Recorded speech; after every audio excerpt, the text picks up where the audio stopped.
This is the Philippines, a land of blinding beauty of 7,000 islands, blessed with sun, fertile soil, and a people whose spirit is renowned the world over for its resilience. But if you look closer, past the resorts and the bright smiles, you will find another reality. This is the face of poverty.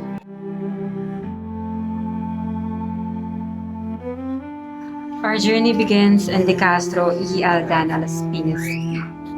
As we enter the other side of Corva, connected to De Castro, we walked past a bridge and saw houses that are almost ruined, just enough for a family to live in, and they hang clothes through electric wires and sweep streets for a living. It is also connected to C5 Extension Road, which is dangerous for kids to play. You can see some houses that is very unlikely close to a road, and some trash littered everywhere.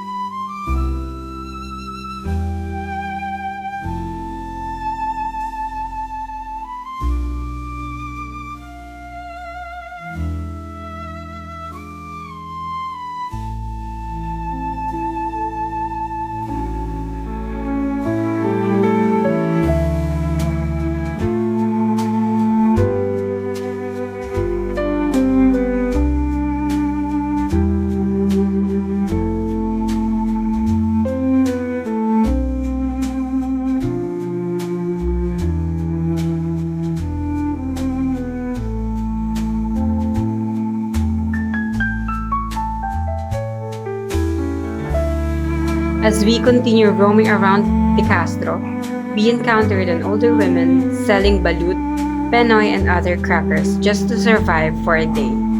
Despite the scorching sun, she managed to sell some of her products with a smile on her face. So, ang unang tanong na ano po pala pangalan niyo po, Nay? Ako si Lourdes Lopez, 77 ng edad. Tapos, Nagtitinda ng balot. Balot vendor. vendor po si Nanay. Kamusta po ang buhay niyo rito? Ayos naman, nakakaraos din. Nay, paano kayo nakakakuha ng mga pangangailangan niyo gaya po ng malinis na tubig at pagkain po sa pang-araw-araw? Oo. Siyempre, pag nagtitinda ko yung tubo, di bibila ko ng pagkain ng mga kailangan. Ano po na yung pinakamahirap na pagsubok na naharap niyo po? Nung namatayan ako ng anak, ay wala naman ako, dahil wala na akong magulang. Paano po kapag nagkasakit ang isa sa pamilya niyo po? Paano niyo po yung malulutas?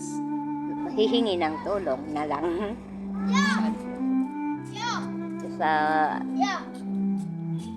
Sa ating halimbawa sa barangay, Nay, ano po ang masasabi niyo po sa ibang tao para maintindihan nila kung bakit kayo naririto? ang masasabi ko sa mga tao, magsipag lang tayo, maghanap buhay para sa ating mga pangangailangan. Last na tanong ko rin. Anong masasabi niyo po sa korupsyon na nangyayari po ngayon? Korupsyon na yun, nako, yun ang mahirap. Kailangan ibigay sa mga mahihirap, hindi kukurapin. Dahil mayayaman na sila eh. Ang mahirap, lalo naghihirap dahil sa mga pang-kukurap. Many Filipinos joined the protest because they were furious at corrupt politicians. Rich and poor people stood together, demanding justice and calling for an end to these dishonest leaders.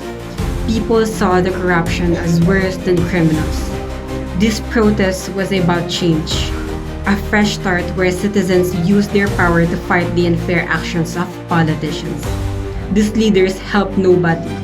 They are scumbags whose only goal is to steal money from their own country.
Hello, I'm Gina Ortega from DFCOM, and what's your name? I am Janela Sensi. So, I have only one question for you. Anong masasabi mo sa corruption na nangyari ngayon?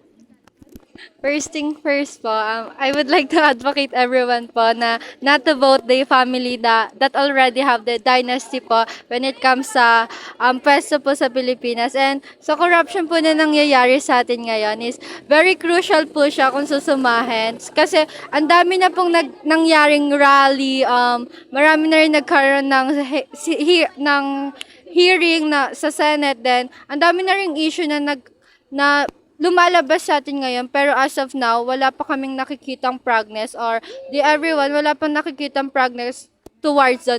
Pero kasi when it comes naman sa people, like lower class people, parang ang bilis-bilis ng action, pero when it comes sa politics, parang napapabayaan na agad yung kung ano yung kasalanan na nagawa nila. So when it comes sa corruption naman, like ayun nga sabi ko kanina, sobrang tindi ng corruption natin dito, and parang walang nananagot when it comes to it. So kaya I advocate you all na bumoto ng tama. So, do you think na ano tawag doon? May dahilan kung bakit nangyayari yung mga corruption ngayon? Yes po, first thing po yung reason po nito is tayo po, kasi tayo po yung may power na bumoto. Kung bumoto po tayong na maayos, kung pipiliin po natin yung leader na maayos, for sure din po magiging maayos po yung nation or yung community natin. And for my last question is, as sa mamayang Pilipino, ano yung parang naisip mong solusyon na parang gagawin ngayon? Ayun po, yung gaya nga po ng sinabi ko, mabilisang aksyonan when it comes to the corruption. Pagkakaroon ng investigation when it comes to DPW and the other organization po na angkop sa government natin, na alam naman natin na may fishes sa kanila, and then sabi ko nga kanina na vote wisely, na piliin natin kung sino talaga yung nararapat na pumili. Yun lang po, maraming salamat. Thank you. Para sa'yo, ano yung naiisip mong solusyon since yun nga, tumataas yung mga bilihin, ganyan-ganyan?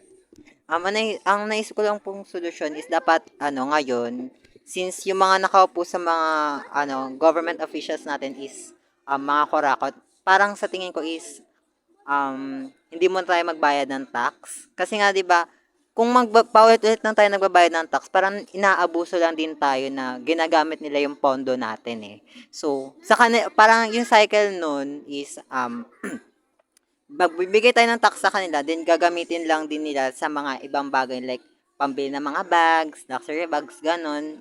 And kung paulit-ulit yung nangyari, walang naunlad sa atin, walang naangat. So, parang nasasayang lang yung tiwala natin sa kanila. Parang paulit-ulit lang tayo niloloko nila doon. So, sinabi mo na wag muna tayo magbayad ng tax. Paano iikot yung pera at paano uunlad yung ekonomiya natin kung hindi tayo makakapagbayad ng tax? I think sa mga dapat ang muna natin diyan is yung kung mapagkakatiwalaan ba natin yung mga nakaupo sa government office. Kasi as of now, parang sa tingin ko hindi. Kasi yun nga paulit-ulit tayo nagbabayad ng tax, pero wala tayong nakikitang pagbabago o pag-angat. So, dapat muna talaga sa kanila muna manggagaling para mapagkatiwalaan natin sila. Sa tingin mo ba may dahilan din ang pagboto ng mga tao dahil sa hinalal nila ngayon? Sa tingin ko wala. Parang yung pagboto nila ngayon is parang naka-base na sa pangalan. Kung sino yung mas sikat, kung sino yung mas angat before, kung sino yung mga sikat na apelyido, yun lang yung binoboto nila. Hindi sila natingin sa mga background ng mga nakaupo or mga tatakbong mga government officials na gano'n. So, ibig sabihin, parang sila din ang may kasalanan, ang mga nagboboto rin ang may kasalanan. Oo, kasi nga, yun nga sabi ko kanina hindi sila natingin ng background. Kasi dapat muna, bago tayo kasi bumoto, kailangan muna natin mag-fact check or tingnan yung background kung karapat-dapat ba talaga silang iboto.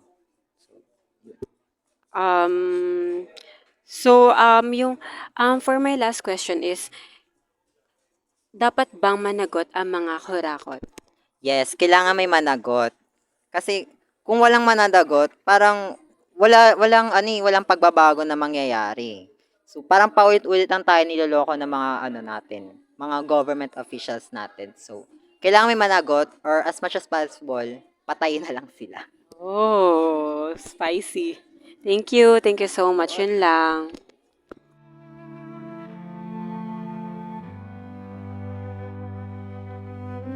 Corruption hits everyone hard, but it hurts the poor the most. Imagine having nothing because the money and help meant for you are stolen.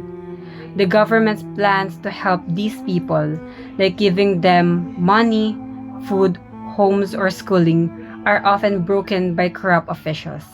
Instead of getting relief, the poor face more problems because the aid never arrives, or maybe not enough for them. Corruption simply blocks the path out of poverty. Corruption kills, and corruption should end.